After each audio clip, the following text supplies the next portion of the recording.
Hey everyone, welcome back to my channel Scale Up. In this quick tutorial, I will show you how you can change your text tone on Messenger. It's super easy to do. Let's get started. Open up your Messenger app and log into your account and go to menu at the bottom right corner, and then you will see over here on the top settings icon or like setting option over here. Click on that, and then you will see over here this menu, and simply scroll up and you will see over here notification and sound. Click on that, and then you will see over here in this you will see notification preferences.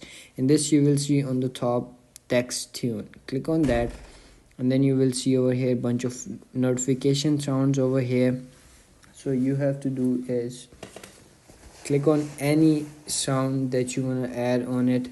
So like that, you will see over here these sounds over here. So you can simply click on anyone and add to your notification sound, and that's it. And go back to your chat box, and whenever you get any message on your like messenger, you will get a sound of that tune that you have changed, and that's it. If you found this video helpful, don't forget to like my video, subscribe my channel Scale Up, and also drop me a comment for more tips and tricks videos. Thanks for watching. See you in the next video. Have a nice day. Bye bye.